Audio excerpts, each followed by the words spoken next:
નમસ્કાર, ન્યૂઝરૂમ લાઈવમાં આપનું સ્વાગત છે। સમાચારો સાથે હું છું આપની સાથે વિકાસ મુકવાણા। બુલેટિનની શરૂઆત કરીએ। સમાચાર સુરતથી મળી રહ્યા છે, જ્યાં રેલવે અધિકારીઓની મનમાનીનો આરોપ લાગ્યો છે। જી હા, અહીંયા સાંસદ પહોંચ્યા હતા અને એમની જ અવગણના થઈ હોવાનો આરોપ છે। સાંસદ મુકેશભાઈ દલાલ ઉત્તરાયણ ખાતે પહોંચ્યા હતા, જોકે તેમની આ વિઝિટ દરમિયાન રેલવે અધિકારીઓ હાજર રહ્યા। હવે પ્રોટોકોલ ભંગ બદલ કાર્યવાહી અને સસ્પેન્શનની માંગ થઈ છે। ઉત્તરાયણ ગંડારાની મુલાકાતે સાંસદ મુકેશભાઈ દલાલ પહોંચ્યા હતા। અહીંયા વરસાદી પાણી ભરાવથી સ્થાનિકો પરેશાન છે। અગાઉથી જાણકારી આપી છતાં પણ અધિકારીઓ ગેરહાજર રહ્યા। ખાડી પુરાણ કરી સ્ટ્રોમ ડ્રેનેજ નાખવાની માંગ છે। રેલવેની મંજૂરીમાં વિલંબનો પણ આક્ષેપ છે। જવાબદાર અધિકારી સામે તાત્કાલિક પગલાંની માંગ કરવામાં આવી। સુરત લોકસભાના સાંસદ મુકેશ દલાલ આજ રોજ ઉત્તરાયણ ગરનાળા વિસ્તારમાં ગયા હતા અને લોકોને પડી રહેલી હાલાકી અને સમસ્યા જાણવાનો પ્રયત્ન કર્યો હતો। ત્યારે રેલવેના અધિકારીઓ પણ છે તે ત્યાં ગેરહાજર મળી આવ્યા હતા અને પ્રોટોકોલનો પણ ક્યાંક ભંગ થયો હોય સાંસદ દ્વારા રેલ મંત્રીને છે તે લેખિતમાં રજૂઆત પણ કરવામાં આવી છે। હાલ મુકેશ દલાલ આપણી જોડે ઉપસ્થિત છે, સીધી વાત કરીશું તેમના જોડે।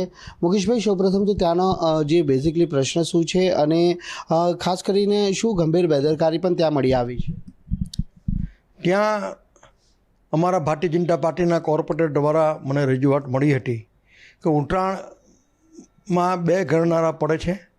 હાલ એક ગરનાળું બંધ છે ને એક જ ગરનાળામાંથી અવર જવર બંને બાજુ થાય છે અને જે ગરનાળું બંધ છે તેની ઇમિડિયેટ બહાર મોટી ખાડી જેવું પડે છે અને ત્યાં પાણી ભરાય છે, જેને કારણે એ ગરનાળું સમગ્ર સમય દરમિયાન બંધ રહે છે।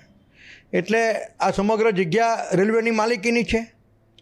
સુરત મહાનગરપાલિકા ત્યાં ડ્રેનેજની લાઇન, સ્ટોર્મ ડ્રેનેજની લાઇન નાખવા માંગે છે, રોડ બનાવવા માંગે છે, જેથી આ ખાડીમાંનું પાણી એક ખાડીમાંથી સામેની ખાડીમાં નીકળી જાય અને ઉપર રોડ બની જાય, એટલે અવર જવરમાં લોકોને 2 ગરનાળાનો ઉપયોગ થઈ શકે, યાતાયાતમાં સરળતા રહી અને ત્યાં પાણી ભરવાની સમસ્યા છે તે નિવારણ થઈ જાય। એટલે આજે સવારે મેં સુરત અમારા ભારતીય જનતા પાર્ટીના તે વોર્ડના કોર્પોરેટરશ્રીઓ, સંગઠનના હોદ્દેદારશ્રીઓ, એસએમસીના અધિકારીઓશ્રી અને રેલવેના અધિકારીશ્રી જોડે સાઇટ વિઝિટનો એક કાર્યક્રમ મેં બનાવ્યો હતો, પરંતુ એ કાર્યક્રમમાં રેલવેના અધિકારીઓ આવ્યા નહોતા। આથી મેં એક પત્ર લખીને આ રેલવે અધિકારીઓ સામે સખતમાં સખત કાર્યવાહી કરવાની માંગણી પણ મેં કરી છે। મુકેશભાઈ, આ ઉત્તરાયણ ગરનાળા વિસ્તાર છે, ત્યાં દર વર્ષે પાણી ભરાવાની સ્થિતિ કઈ રીતે સર્જાય છે? લોકોએ શું રજૂઆત આપના સમક્ષ કરી છે? એક ખાડીનો ભાગ ખૂબ ખુલ્લો છે અને એમાં ઝાડી ઝાખડા પણ થઈ ગયા છે અને રોડ નથી બન્યા અને ડ્રેનેજની લાઇન, સ્ટોર્મ ડ્રેનેજની લાઇન ત્યાં પાઇપ નથી, એટલે એને કારણે સ્વાભાવિક છે કે જે પણ કંઈક પાણી ઉપરવાસમાંથી આવે કે પછી વરસાદનું પાણી પડે તે ત્યાં ભરાઈ રહેતું હતું, એનો કોઈ નિકાલની વ્યવસ્થા નહોતી અને રેલવેની માલિકીની જગ્યા છે, એટલે સુરત મહાનગરપાલિકા કરવા ઈચ્છે તો પણ કરી શકતી નહોતી।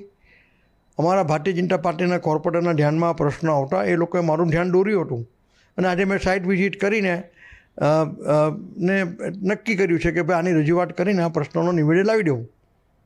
મુકેશભાઈ, આજે જે રેલવેના અધિકારીઓ હાજર રહેવાના હતા તો કોણ કોણ હાજર રહેવાના હતા અને તેમના સમક્ષ કાર્યવાહી થાય તે પ્રકારની કેવી રજૂઆત?